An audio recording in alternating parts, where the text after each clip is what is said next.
नमस्कार दोस्तों, बिंदास बातें में एक बार आप सबका फिर से स्वागत है। आज की चर्चा, सबसे पहले मैं ये बताऊं, देखिए आप मेरा बैकग्राउंड बड़ा ही आर्टिस्टिक हो रहा है। जब आप मिलेंगे हमारे मेहमान से तब आपको पता चलेगा कि क्यों इतना आर्टिस्टिक है। वो खुद अपने आप में बड़ी आर्टिस्टिक है।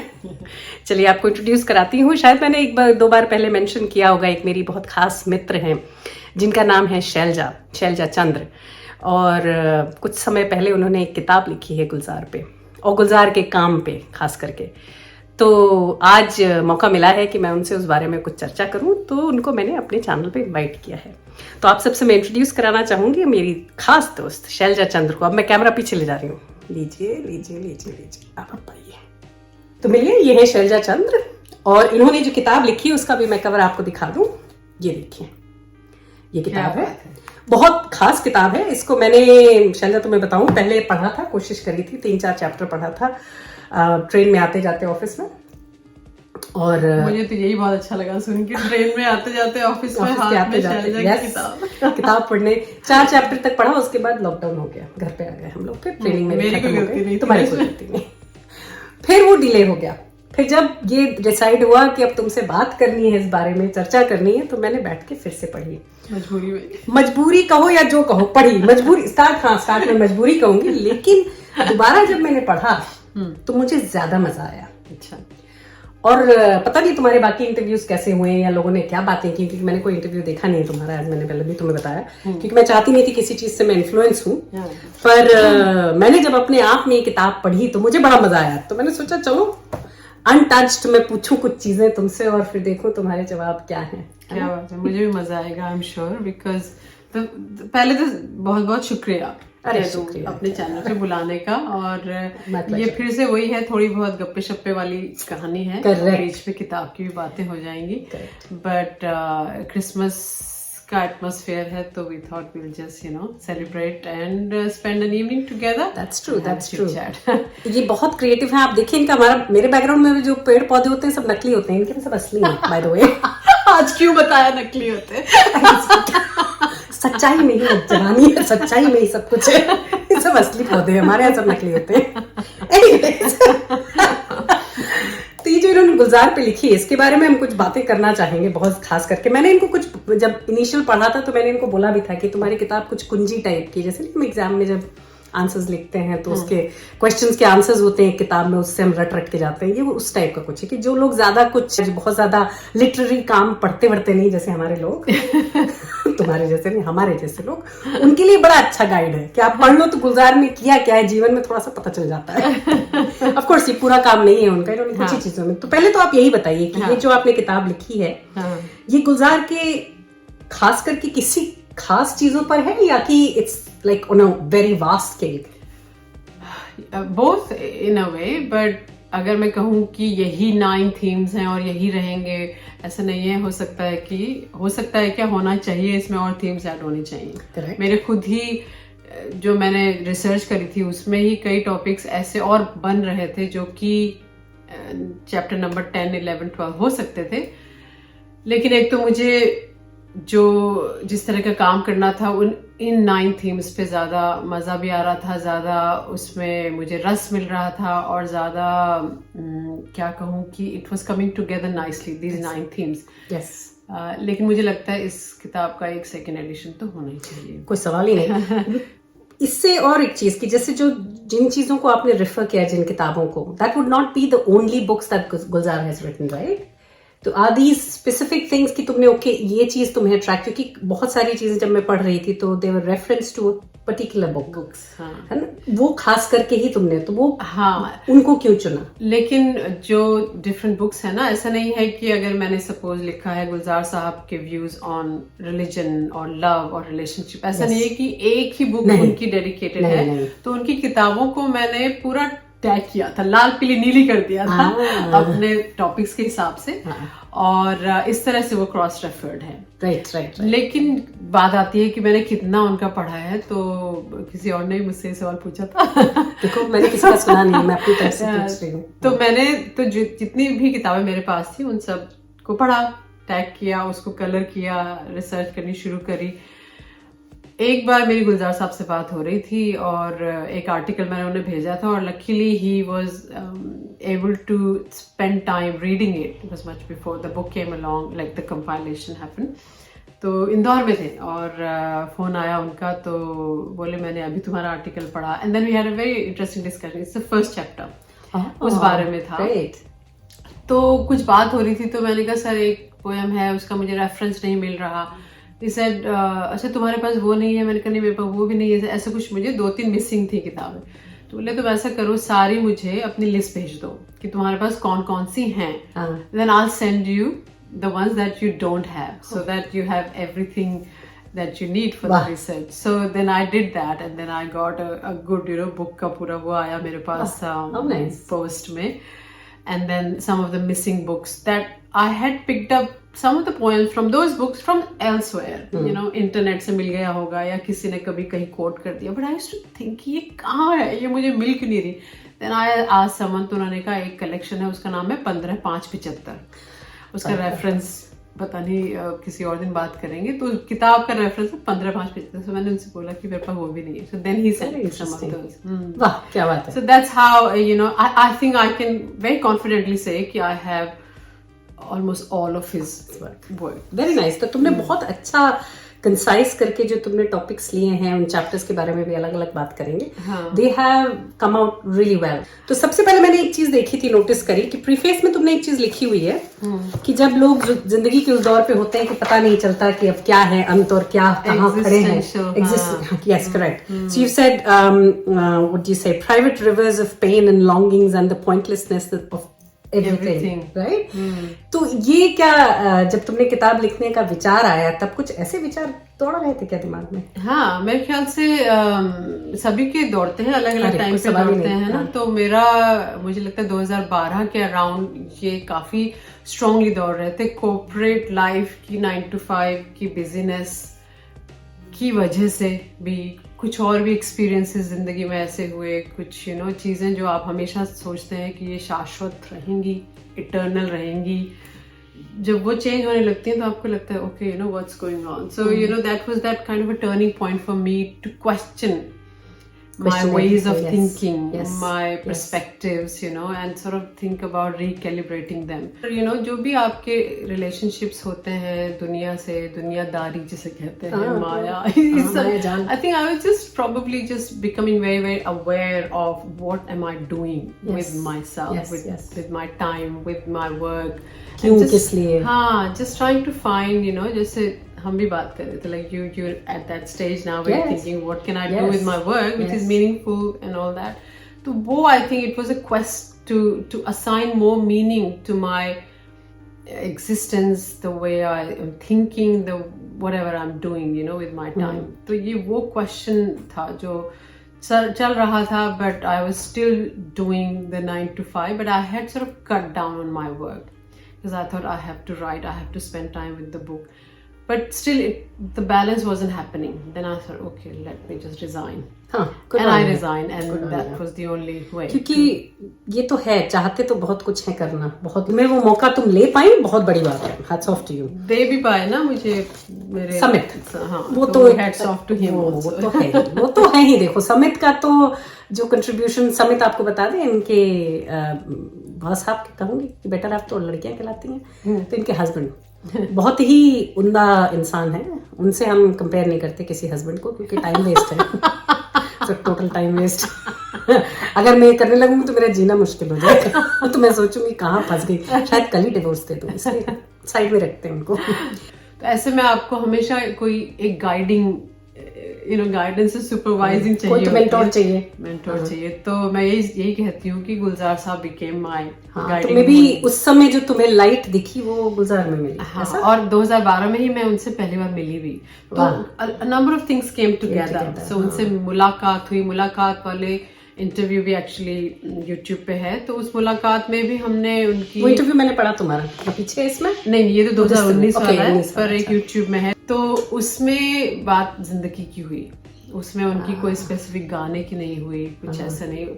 तो उसमें जिंदगी की बातें हुई, तो वहां पे मुझे ख्याल आना शुरू हो गया था कि ये जिंदगी की बात को हम और खींच सकते हैं। Yes. और उन्होंने उस इंटरव्यू में नहीं, उससे पहले ही कितनी बार कितने तरीकों से क्या क्या नहीं कह दिया है, तो मैं उसको किस तरह से सारा लेकर आऊं साथ में। तो that's how it all started. जैसे अब उनका मतलब बहुत ही खास गाना है दिल ढूंढता है जो, हाँ मुझे नॉस्टैल्जिक होता है, हाँ क्योंकि द वे ही सेज ना कि वो जो गाना है कि भाई सर्दियों की नर्म और वो exactly what we have gone through, तो इट मेक्स यू फील हो तुम उस दिन में वापस जाते हो और तुम्हें अपने घर के दिन याद आते हैं, एंड दैट इज व्हाट गुलजार साहब does very well. Yes, and that is, you know, one aspect. One aspect, and yes. I have covered that aspect in, I think, the concept of time.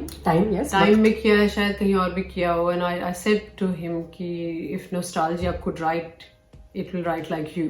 Yes. You know, yes, you have said that. Yes. Yeah. So yes. so वो मैंने time वाले में cover किया because I feel that he's fascinated with nostalgia as much as he's fascinated with the future. So it's like a paradox, and I say that it's paradoxical that he's equally fascinated by the past and the present and future, and he can pay, you know, similar sort of fertile awareness to both.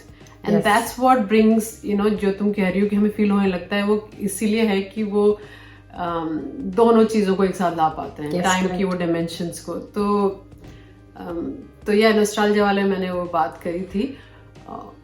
हाँ, फिर पूरे write up में तुम उनको my moon Smith बोलती हो, right? तो पहला तो मून स्मिथ का क्या है तात्पर्य, क्या मतलब? वो चांद को कई तरह के आकार में देते हैं, ठीक है. तो माय मून स्मिथ, माय क्यों? तो मून स्मिथ तो उनका टाइटल है, ठीक है, वो तो उनका टाइटल हो गया. तो जैसे मैं कहूँ कि माय गुलजार, अच्छा, तो गुलजार की जगह तुमने उनको मून स्मिथ बोलना शुरू किया. बिल्कुल, क्योंकि गुलजार साहब के लिए ही टाइटल है. तो कहीं कहीं मैंने वो अपनापन कैसे आता है ना, अपनापन की, like I felt so connected with him through out the writing of the book. तो कभी कभी वो अपने आप निकल गया. लिखते लिखते मैंने rather than a very impersonal way of saying कि गुलजार says this in so on, I just say my moon smith. So वो एक टच देने के लिए, पर ऐसा नहीं कि forced, but I felt it. ये तो किताब में पता चलता है तुम्हारा लगाव, तुम्हारा अट्रैक्शन उनके लिए, और जो प्रेम है वो बहुत ज्यादा दिखता है. जो भी पढ़ेगा पता चलेगा. और स्पेशली तुमको बताऊं, जो चैप्टर्स जितने भी तुमने लिखे हैं उसके साइड में जो व्हाटएवर दैट इज कॉल्ड जो फर्स्ट पेज, जो साइड का छोटा फॉन्ट छोटा है, दैट इज वेरी, बहुत ज्यादा बढ़िया लिखा है वो.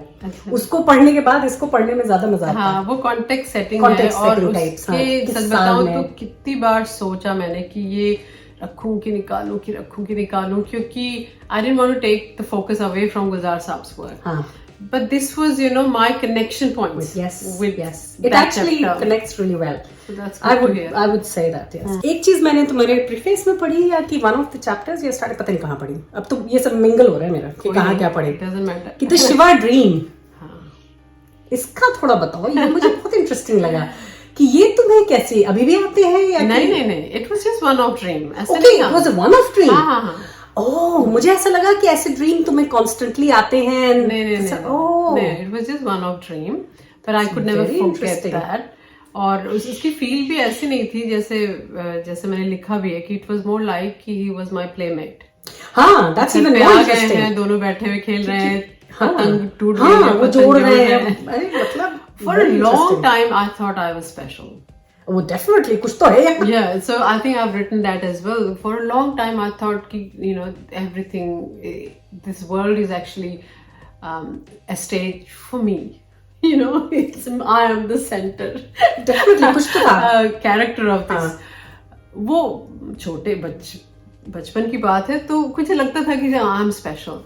पर फिर मैंने जैसे उस कॉन्टेक्स्ट में लिखा भी है कि after a while, you know, I was just one of the many billions of people. You know, और part of the whole रस्साकशी जो होती रहती है कि तुम human हो और तुम God हो, तो I wasn't special anymore. And you know what time आता ही है. शिव जी कहाँ से आए? उस समय क्या पूछती थी उनको, व्रत करती थी? शिव actually, हाँ, शिव का I think concept जो as our ईष्ट देवता कहते हैं, वो मेरे घर में था. इसलिए. और मेरा नाम अगर तुम देखो, Selja is actually Parvati. Or when I was, my mom was carrying me, she had a dream that she's in a Shiv temple और पुजारी जी मुझे दे रहे हैं मम्मी को. So she decided then कि मेरा नाम वो ऐसा रखेंगी कि शिव से कनेक्टेड होगा। वाह। तो I think she decided on Shail Bala. ये मैं पहली बार मेंशन कर रही हूँ कहीं भी एक्चुअली। तो शी डिसाइडेड ऑन शैल बाला, फिर वो थोड़ा सा और उसका Sophistication तो Shailja, which is the same thing, very nice name actually, born of the mountains. Oh, so Shailja, very interesting. तो यानी शिव जी का रोल रहा है आपके हाँ, बहुत टाइम तक रहा। मेरे को एक वो जो फेथ था वो, और अभी भी ऐसा कह रही हूँ रहा, जैसे अभी नहीं हो, लेकिन ऐसा होता है कि with time, you know, when you read more things, when things happen with you, you are not sure, and I am not an atheist, I think क्या कहाँ होंगी मैंने लिखा भी है कि शायद ना ही मैं डाउट करती हूँ अब, मेरा ना ही रिचुअल्स फॉलो करती हूँ, तो मैं कहीं बीच पे हूँ। मतलब किसी एक एनर्जी पे विश्वास है, पर कोई अंधविश्वास भी नहीं, अंधविश्वास, पागलपन भी नहीं है। लेकिन मुझे लगता है कि उस ड्रीम का वो सिग्निफिकेंस ये है कि उस ड्रीम के बाद मैं कभी भी ऐसी नहीं हो पाई कि नहीं है, गॉड नहीं है। तुम समझ रही हो? So it was more like a conversation with him, like a playmate. Yes. And when I read Gulzar Saab, I could hear my own voice in his voice. Because he also talks to Bade Miyan. Bade Miyan. As though they're just having a conversation. Yes, yes. तो उनकी सारी कविताएं भगवान से ऐसी बात करती हैं। हाँ। कि तुम भी तो नहीं हो, तुम भी तो आ नहीं रहे, तुम भी तो सो नहीं रहे। Exactly. चीख दो। हाँ, चीख दो। कहते हैं कि जब तो पुजारी इतना धुआं दे रहा होता है तुम्हारे सामने, कभी तो चीखो, पता तो चले तुम हो। Exactly. So when I was reading that, I just, you know, वो resonance बहुत ज्यादा थी कि यार ये तो मैं भी ऐसे ही शायद उस समय खुदा से बात करती थी। You know, he was like my friend. जो समझ आ गई वो साइंस हो गई, और जो नहीं समझ आई वो खुदा ही हो गई। हाँ, वो कॉन्वर्सेशन में है ना शायद। और जो शुरू में मेरे ख्याल से जो खुदा का जो कॉन्सेप्ट बना, वो भी इसीलिए बना कि जब कोई एज ऑफ द वर्ल्ड पे बैठा हुआ सितारे देख रहा है और अभी साइंस की इतनी यू नो समझ नहीं आई है, तो उसको खुदा का उसको यही लगेगा ना कि ये सब क्या है, ये तो मिरेकल्स है, तो मिरेकल्स तो फिर कोई सुपर एनर्जी ही कर सकती है, तो फिर वो खुदा हो गया ना। और एनर्जी तो कहीं तो है ही, एज यू सेड थी, उस पे भी गुलजार साहब का एक अलग तरह से बिलीफ है, which is in the whole metaverse, multiverse, and the energy of the cosmos. So he goes on to that level of, you know, having that faith that I'm part of the cosmos. Yes. तो दूसरे chapters ने बहुत interest किया। एक तो गुलजार on love, नूर की बूंद, उस पर मुझे बड़ा मजा आ रहा था पढ़ के। तो एक चीज इन्होंने बोली कि लव इवॉल्व्स, राइट? और तुमने उसको इरोस, फिलिया और गेप करके भी मेंशन किया है, right?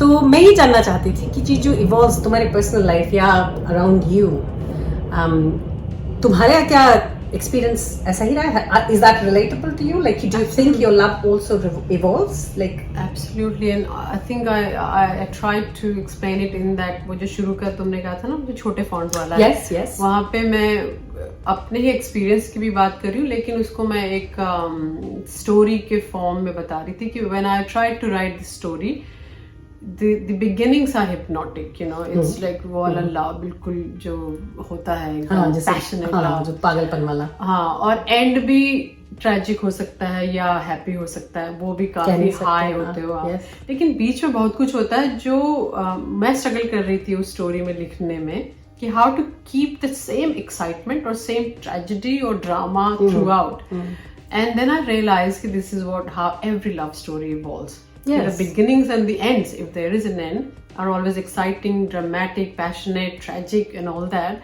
But in between, there's a lot of mundane moments, you know, mundane, evolving, mutating moments. So I totally, you know, resonated with that. But not until he said the way he said it. That is what made you realize कि okay, this is what is happening. हाँ, because you know how he talks about कि हाँ पहले तुम मिलने लगे, फिर yes. हाथ भी पकड़ने लगे, फिर निगाहें, फिर हाथ भी बोर, मतलब हो गया तो हाथ पकड़ चुके हैं, तो अब दूसरी चीजों की जरूरत महसूस होने लगी, रिलेशनशिप दूसरे लेवल पे गई, फिर बेबी साथ में हुआ तो उनके साथ फिर प्यार आपके बट गया, सारा लव, लेकिन बटा तो बढ़ा है ना, तो वो बटा तो बढ़ा वाली बात है कि जब बढ़ गया तो बढ़ गया, तो वो और उस बटने में हर जगह प्यार प्रिजर्व होता चला गया. So वो I fully resonated with that. But of course, you know, in our own way, the evolution will happen in our own way. It's not the same experiences. But if we start to look at love and relationships with this angle or with this perspective, yes, there's a lot of release of, you know, that extra pressure of how what people carry कि how love should feel. इसीलिए तो कितनी romantic movies जहाँ मिलते हैं वो उसके बाद खत्म ही हो जाती हैं. Exactly. आगे का दिखाएंगे तो बोरिंग हो जाएगा. बोरिंग हो जाएगा ना. तो रोमांस का जो romantic and even you know person like what is his name, Alain de Botton. Alain de Botton. ये सब नाम मुझे नहीं पता है. He talks about the, you know, the perils of romanticism. Yes. He also talks about some similar concepts actually, but he doesn't put it in such a gentle, dignified way. He says कि romanticism is, you know, It's just like it's बकवास है, hyped है. very philosophical, but that's where the difference is. Gulzar Saab is poetic, Yes. as well as philosophical, as well as very pragmatic, you know. So तुमने देखा होगा कि कई chapters में उनके ये 3 रोल एक साथ आते हैं कि पोइट भी हैं, फिलोसोफर भी हैं और प्रैग्मेटिस्ट भी हैं कि बड़े प्रैग्मेटिकली बात भी बता रहे हैं. तो वो कई चीजों में, और ये इन अ वे पैराडॉक्सिकल भी होता है. तो वो ये सब मोमेंट्स मुझे ढूंढने बड़े अच्छे लगे. तीसरा चैप्टर जो आपका था रिलेशनशिप्स पर था, जिसमें आपने लिखा था द जुलाहा ऑफ द लिबास ऑफ रिलेशनशिप्स. मैं इनके रिश्तों के बारे में पढ़ रही थी तो मुझे ये लगा कि जितनी भी बातें ये कर रहे हैं ये सब उस पॉइंट ऑफ व्यू से हैं कि जहां रिश्ते जैसे जिसने तोड़ दिया तो पीछे जो छूट गया उसके बारे में, राइट?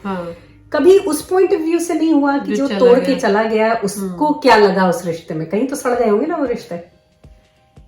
Good point. तो वो मुझे बहुत खटक रहा था. पर दूसरे को भी तो शायद वैसे ही लगेगा, बट आई नो कि जो उनके इमेजरी है वो ये है कि कोई चला गया है और तुम वहीं रुक गए. तुम रुक गए हो, तुम्हें वही याद आ रही है. तुम्हारे टंगे हुए लॉन में टंगे, लॉन में कपड़े टंगे और महक और सिलवटें और ये सब. तो it's all about the person who is left behind and somewhere. जो ले चला गया है उसने भी तो कुछ महसूस किया होगा उस रिश्ते में जो उसके लिए सड़ गया होगा या जो खत्म हो गया होगा, जिसकी वजह से वो आगे चला गया, जिसकी वजह से वो निकल गया. तो वो भी तो गलत नहीं है ना. तो उसकी तरफ से कभी नहीं लिखा उन्होंने. और आई थिंक जो वो इस तरफ से कह रहे हैं उसमें भी दूसरी गलती तो किसी की नहीं है. बट वो हर्ट जैसे जो मोहब्बत वाला पार्ट ज्यादा दिखा जाते हैं. जो खत्म हुआ पार्ट वो कम हो जाता है. और मुझे लगता है कि वो ही उनका खासियत है कि acknowledgement of the residual love rather than जो नहीं रहा. तो खासियत है. पर ये इंटरेस्टिंग पॉइंट है कि जो चला गया उसका पॉइंट ऑफ व्यू कहीं है कि नहीं है. तो मुझे सोचना पड़ेगा. आई डोंट नो, मे बी कहीं हो. लेकिन इंटरेस्टिंग तुम मानो ना मानो, लेकिन मैंने कई रिलेशनशिप को देखा है कि जहाँ पे ठीक है अच्छे थे, म्यूचुअल अग्रीमेंट से रिलेशनशिप ब्रेक हुए, खराब भी आया पोर्शन, पर जब एक बार सेपरेशन हो गया फिर से वो जो सेपरेशन से जो बीच में जो खाई बनी, और मैंने शुरू में भी लिखा है उस खाई में लव भी बहा. अच्छा, ये जो तुमने बोला लव भी बहा, ये मुझे ये समझ में आया कि लव चला गया, बह गया, मतलब लाइक बहा, मतलब नहीं. I understood it incorrectly. नहीं, मैं ये कहना चाह रही थी, इंटरेस्टिंग वो सही नहीं निकला बात, लेकिन मैं ये कहना चाह रही थी कि लव भी उस सेपरेशन की वजह से फ्लो होना शुरू हुआ. अच्छा. क्योंकि दूरियों से भी तो फिर वापस आपको लगने लगता है कि यार ये क्या हुआ. गुलजार साहब ने किया भी है. और उसके अलावा जो लव वाले चैप्टर में अगर तुम देखोगी कि रिश्तों को नाम ना दो, वो तो आएगा. वो वाला पार्ट मेरे ख्याल से इसी बात को रेफर कर रहा है जो इजाजत में अनुराधा पटेल कहती थी कि this is perfect, let's not label it, शादी क्यों करना है. Yes, the 4th chapter है तुम्हारा आईना ऑफ ट्रूथ एंड रियलिटी. ये चीज जो इन्होंने बोली ना कि nothing is constant, right? तलाश है कि मतलब हर चीज इवॉल्व होती रहती है, मूव होती रहती है, चेंज होती रहती है, and it's your perception that you take on. मुझे बहुत अच्छी चीज एक लगी गुलजार ने जो बोली कि जो लाइफ जैसे शेक्सपियर की है या गालिब की है क्यों इतनी लंबी हुई, क्योंकि जो उनका जो परसेप्शन था at the time somewhere people can still relate to. The other thing कि जैसे आज हम जो चीज कैसे नहीं, तुम कितनी बार ये बात हुई जब तुम अपना पॉडकास्ट शुरू करना चाहती थी तो मैंने कहा नहीं, तुमको लगता था बहुत सारे हैं ऐसा जो बोलते हैं तो मैं अलग कैसे. मैंने कहा तो तुम अलग हो, तुम बोलोगे, तुम्हारा तरीका ही एकदम अलग होगा. जैसे मैं अपनी लड़की को भी मैं यही बता, लड़की नहीं सॉरी बिटिया को भी यही बताती हूँ. यस. सो वो एक, क्योंकि मेरे दिमाग में बहुत बड़ा क्वेश्चन था Yes. कि मैं क्या कर रही हूँ, मैं how can I give my perspective to his words. Yes. तो उसके उसी पर उत्तर में उन्होंने- उन्होंने ये बोला था, क्योंकि आज जो है I am nervous about orbiting you. Yes. He said, but you can do it because वो जो शेक्सपियर और गालिब Yes. का उन्होंने फिर रेफरेंस दिया। Everything is moving, nothing हाँ. is constant. Exactly. कि- कुछ भी कायम नहीं Yes, है, कुछ भी कायम नहीं। मतलब धरती भी घूम रही है, उसके आसपास भी सब घूम रहा है, तो तुम कैसे रुक जाने की सोचते हो? हाँ. चलते रहो। चलते तो रहो। उसी And से he's an amazing example Which of is- that. yes. You know, he's 87, 88 now. So switched on, so humble, and you know, writing का उनका अपना regime है, सब कुछ है। हाँ, We can't वो even भी। imagine अभी इतने हम लोग young हैं, we start to get tired. वो भी मैंने लिखा है क्योंकि तुमने बताया, पूछा उनको कि अभी भी आप लिखते हैं हर रोज, which was very interesting. मैंने कहा कि उन्होंने कहा कि नहीं, रूटीन, हाँ, कि अगर वो मैं डिसिप्लिन clerk नहीं की होगा तरह- तो हाँ नहीं चलेगा। बिल्कुल। और ये मेरे लिए बहुत मुश्किल होता है, मुश्किल था, लेकिन जब मैंने किताब लिखनी शुरू की थी तो रिजाइन करने का ये फायदा हुआ कि मैंने अपना एक रूटीन बनाया। Yes, जब जाती थी आइस तुम। में ऊपर हॉट डेस्क लेके, नहीं तो उसके बिना शायद नहीं होता। हाँ, लेकिन कितना साल लगा तुमको? 6 साल, राइट? 2 साल वहाँ पे 2 साल फुल टाइम, हाँ। And then I started part time Part-time work, work. And then साथ साथ ही चलता रहा। और लॉन्ग प्रोसेस, वेरी लिखने के पेशेंट। अलावा it was more how to compile, how to put it together, basic काम, रिसर्च, वो सब वहाँ 2 साल फुल टाइम। Very interesting. बहुत मेहनत करी तुमने और बहुत अच्छा रिजल्ट आया है। होपफुली जितना मैंने इसको एंजॉय किया आप लोग भी सब करेंगे। जो जिन लोगों के पास नहीं है, मैं तो कहूंगी, सजेस्ट करूंगी। Amazon पे है, हाँ, Amazon पे है। Amazon आपको AU, Amazon INCA, सारे लिंक्स अंत में दे देंगे, UK। सारे। दूसरा एक चीज, जब मैंने ये चैप्टर देखा, तुम्हारा चैप्टर का नाम था मोनालिसा इफेक्ट, मुझे बहुत अच्छा ये लगा, तुमने किताबों में कहीं ना कहीं तुम्हारा खुद का एक्सपीरियंस अटैच किया है। हाँ। So से जो यहाँ के पार्क्स और जो तुमको यहाँ महसूस हुआ हाँ। कि वो चीज जैसे तुमने सॉइल एंड सोसाइटी Correct, में Soil and मैंने Society में तुमने बहुत किया मैंने है। यहाँ के ऑटम का जिक्र Yes. किया है और नॉर्दर्न टेरिटरी की ट्रिप का जिक्र किया Yes. है। और तुम देखोगे कि इसमें से कुछ पोएट्री जो तुम्हारे साथ रह गई है, तुमको वो रुक रुक के आएगी, मुड़ मुड़ Yes, के, है ना। yes, yes. हम लोग थे हवाई में, तो वहां पर बहुत सारे ना बरगद के पेड़ थे। वी वॉकिंग अलोंग साइड, और वो बरगद के पेड़ आपस में रूट भी नीचे आ रही है, सब, you know, yes. It was like a community. And I just couldn't express myself any way except using गुलजार साहब words, you know, कि कुछ था उनका कि वो मेरे पूर्वज हैं और मुझे झुलाते हैं, मुझे misquote, तो वो मुझे पोएम याद आ गई। मतलब मुझे एक तो वो अपने एंसेस्टर्स लगे और उनके जो पूरी रूट वूट थी, उससे पूरा ऐसा लग रहा था कि मुझे झुला भी सकते हैं। सो आई सेड टू समित की एक पोएम है गुलजार साहब की, it was around August time. तो वापस आके मैंने वो फोटो में गुलजार साहब की वही पोएम फिर पूरी लिख के उसमें विशेस करके उनको 18 अगस्त को वो भेजा था कि I don't know what to send you on your birthday, but just sharing कि हम अभी हवाई में थे and this photo remind me you. How nice. वो सोचती हूँ कहाँ मैं इनके हर जीवन में कहीं ना कहीं से गुजर ही जाता हूँ। That's my privilege. Yes, you know. तुम्हारा प्यार है भाई। ये बहुत प्यारा पोएम है मेरी जो तुमने लिखी हुई है। पत्थर पे पत्थर रख रख के एक मकान ऊपर उठने की कोशिश में है, साथ की छत पे कोहनी रख के आसमान का कोई कोना देख सके। Correct. वो मकान ही जो हाँ. ऊपर वो कह रहे हैं कि मकान ऊपर जा रहा है जिससे कि वो आसमान देख सके। आसमान मकान को उन्होंने पर्सोनिफाई कर दिया है इसमें, लेकिन वो हर ह्यूमन बीइंग की भी तलाश वही है। अंत में पड़ोसी का जो इन्होंने किया है, जो मैंने यहाँ लिखा नहीं, साझा पड़ोसी। हाँ, साझा पड़ोसी। हाँ। That was very very, it touched me really well. मुझे याद नहीं आ रहा पड़ोसी के बारे में उन्होंने क्या लिखा था, पढ़ो जरा। जब तक मेरे सामने वाले घर में रोशनी जलती है, मेरे कमरे की दीवार पे उस घर की परछाइयां चलती रहती हैं। कभी कभी यूं भी होता है, उस घर के धुएं की परछाई मेरी दीवार पे पड़ती है, तब लगता है दोनों घरों में आग लगी है। ये बहुत बहुत अच्छा लगा था मुझे, बहुत ज्यादा पावरफुल है। और इसी पोएम को आप अगर डिफरेंट तरीके से देखना चाहें तो उसकी उन्होंने बात की है कि आप एक नई खिड़की या एक नई लेयर उसमें खोल देते हैं।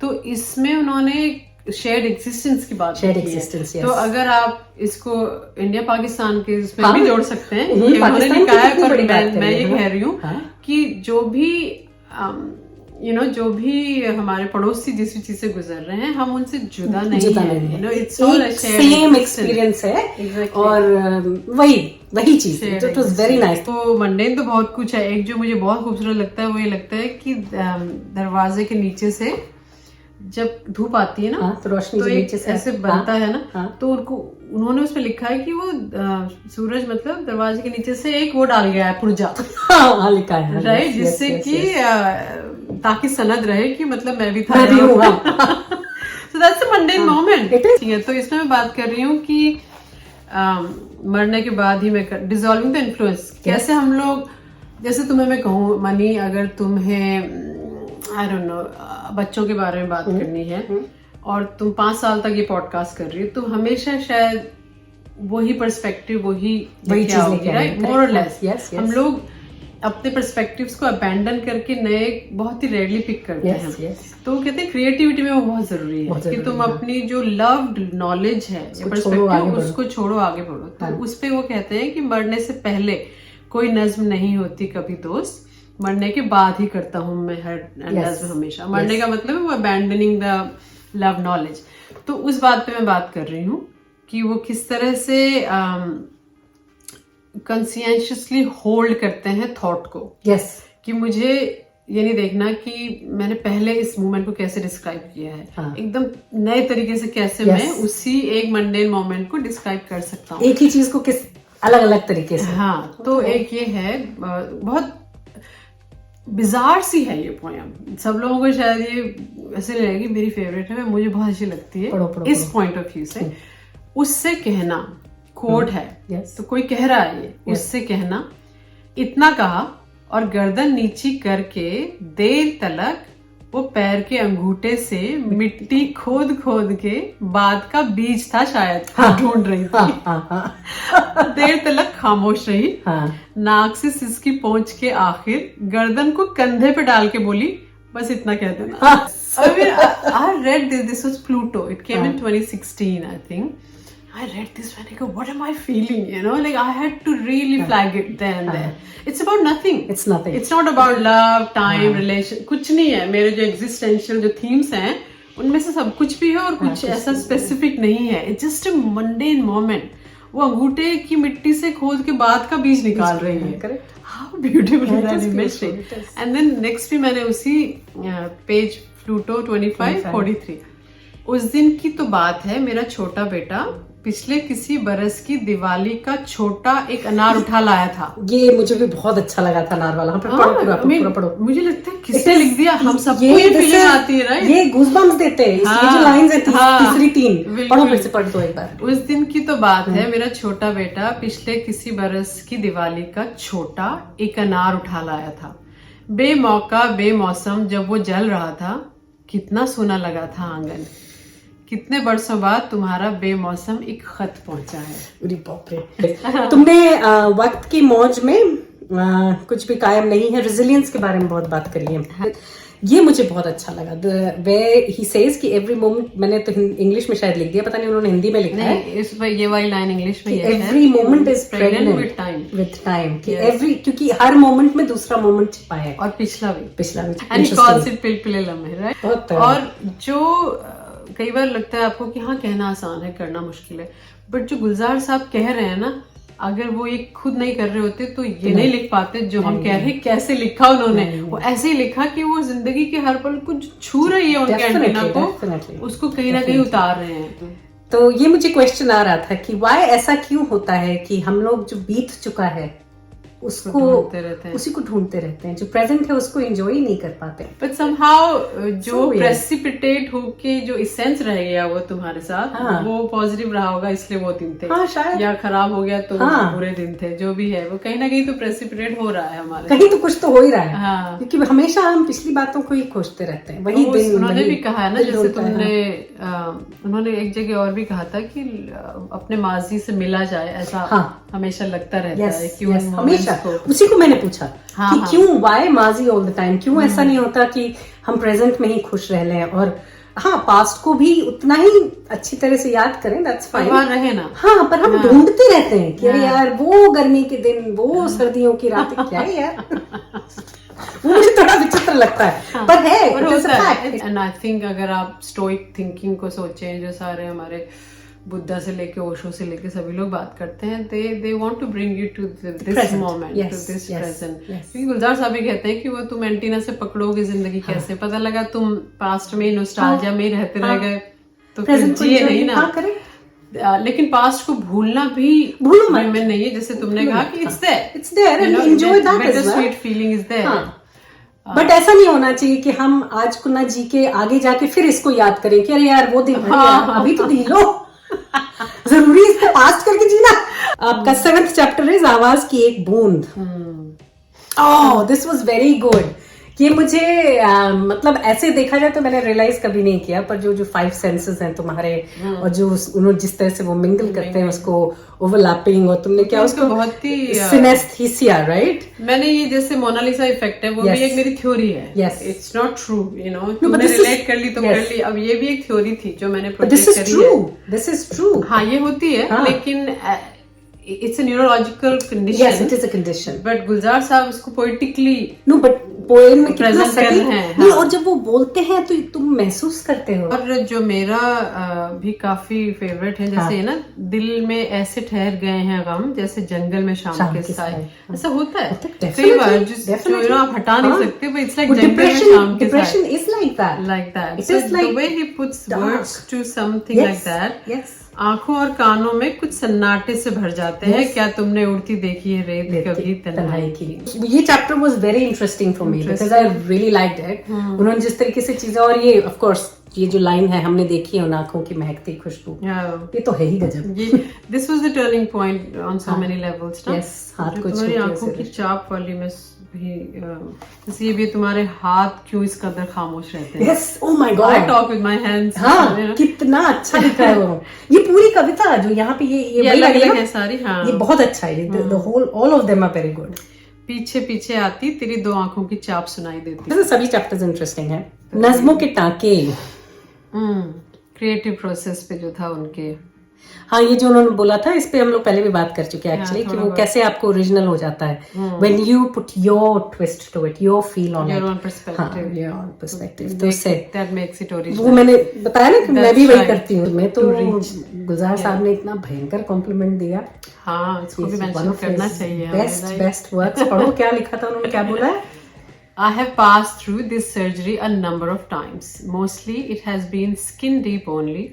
This is the first time it's an open heart surgery and Shailja is the surgeon. She has touched deep down at the core of my poems. Most books about my works have not gone beyond the film lyrics or some popular ghazals, considering the popular choice of the people. But Shailja has gone beyond that and touched the soul. That's why I wrote to her once, your work is the best work on my works so far. I still stand by that statement. That is such a huge compliment. मतलब इसको पढ़ के ना पढ़े अगर कोई किताब तो वो पागल कहलाए। मतलब ऐसा कौन देता है यार कॉम्प्लीमेंट? गजब है। I'm truly privileged. दूसरा ये importance of consistency in work. Yes. मैं दुकान पे रोज बैठ दुकान पे रोज बैठता हूँ। ये उसी इंटरव्यू का पार्ट है जो YouTube पे भी है। it is कहते so हैं हलवाई strong. कि अगर ग्राहक आ जाए तो लड्डू तो बनाने पड़ते हैं, दही भी काटनी पड़ती है। करती हूँ। लगे रहो मुन्ना भाई वाला हिसाब है। And the last one was of course the nature of death. मुंसिफ, मौत मुंसिफ है। हाँ यस, मुंसिफ इन्होंने कहा जिंदगी बड़ी होनी चाहिए, लंबी नहीं। ये आनंद का डायलॉग है। मेरा फेवरेट लाइन, जिंदगी जानने के लिए जिंदा रहना है जरूरी, कोई आज तक रहा तो नहीं। क्योंकि वो लिव इन द मोमेंट की ही वो बात कर रहे हैं। आज तक कोई जिंदा रहा नहीं, मतलब वो मोमेंट पे जो अलाइव रहना, अवेयर रहना, क्योंकि फिर उसकी वो आगे ही बात करते हैं ना, कि कैसे चुपचाप ही मर जाते हैं कुछ लोग यहाँ। जो मैंने ये बात की है वो यही है कि हम a life that denies courage and connection, perceptivity and perspectives, meandering and marveling is not alive. No. you know, so we have to do all these things. You live fully, जैसे being जैसे alive. जिंदगी सब पे क्यों नहीं आती, सब पे क्यों नहीं आती, मौत ये मुनसिफ बहुत, है ना। हाँ, यही ये तो बहुत स्ट्रॉन्ग लगा। इसी से वो चैप्टर का नाम भी मैंने वहीं से उठाया है, और ये whereas death treats all equal, all equal. हाँ। तो उस पे उन्होंने काफी लिखा है और मुझे बहुत बहुत पावरफुल powerful है। सब पे आती है, सबकी बारी से। मौत मुनसिफ है, हाँ। कमोबेश नहीं, इट्स हाँ। Equitable, Equal, right. equal to all। जिंदगी सब पे क्यों नहीं आती। हाँ, पूरी किताब में सबसे ज्यादा तुमको बहुत सारी चीजें तुमको पसंद है, पर कोई तो ऐसी चीज होगी जो बहुत ज्यादा पसंद है। कौन सा चैप्टर तुम्हारा फेवरेट है? मुझे मोर देन वन है, लेकिन हाँ, बट मैं more than रुक के रिलेशनशिप वाले चैप्टर पे जरूर आती हूँ। हाँ, उसको मुझे खुद पढ़ने में बहुत मजा आता था। Not for the tragedies that I have written Yes, about, yes. but just the way it was flowing, and you know, every time I was happy with that chapter and the way it came around. Not कि वो उसमें गुलजार साहब की writing मेरी favourite थी, ऐसा नहीं है, मेरी तो सभी कुछ फेवरेट है, but the way my take was on it. तो मुझे वो पढ़ने में बहुत मजा आया था। मुझे एनवायरनमेंट वाला जो है, सॉइल एंड सोसाइटी वाला, वो भी एक मेरा फेवरेट चैप्टर है। बट अलग अलग वक्त में मेरे अलग अलग चैप्टर्स फेवरेट होते थे। अब एक और ख्वाहिश मेरी है, तो आप सबको ये बताऊं कि हमारी ये जो खास मेहमान है, गाती भी बहुत अच्छा है। खत्म हो तो किसी गाने पे खत्म हो इनके, और गुलजार साहब के ऑफ कोर्स काम पे। तो आप सबके लिए हम सारी लिंक्स अंत में लगा देंगे कि कहाँ ये किताब अवेलेबल है। I will recommend, highly recommend this book, क्योंकि जैसा मैंने कहा, मैंने तो बहुत इंजॉय किया इस किताब को, और मैंने तो दूसरी बार पढ़ी है, तो आप समझ सकते हैं कि शायद मैं तीसरी बार फिर पढ़ूं। हो सकता है कुछ पन्ने खोल के पढ़ूं, बीच में पढ़ूं, यस, नया निकालूं। तो मुझे बहुत मजा आया, और मेरे हिसाब से तो इनको किताबें लिखते रहना चाहिए, क्योंकि हमारे लिए बहुत आसान है ना, चीजें समझना। But yes, it was very nice to have you Shalija, बहुत मजा आया। Thank you. अब होपफुली आपकी किताब भी उतना ही वेल करे, और सब लोग, आप सब जितने लोग भी इसको देखें, इंजॉय करें। ये चीज बताइए, आपके सारे इंटरव्यूज ऐसे थे? क्योंकि मैंने कोई देखे नहीं है। नहीं, चैप्टर्स में तो बहुत कम लोग गए, क्योंकि जिन से मेरे इंटरव्यू हुए हैं उनके पास तब बुक नहीं थी। This was I think the most interesting lovely, मैंने कहा फिर मेरा अलग होगा। चलिए फिर अगले हफ्ते फिर मिलेंगे किसी और बात, किसी और चर्चा के साथ। तब तक के लिए आप देखते रहिए बिंदास बातें। Yes, bye bye. जाड़ों की नरम धूप आंगन में लेट कर, जाड़ों की नरम धूप आंगन में लेट कर, आंखों पे खींच कर तेरे आंचल के साए को औंधे पड़े रहे कभी करवट लिए हुए, दिल ढूंढता है फिर वही फुर्सत के रात दिन, बैठे रहे तसव्वुरे जाना किए हुए, दिल ढूंढता है फिर वही फुर्सत के रात दिन।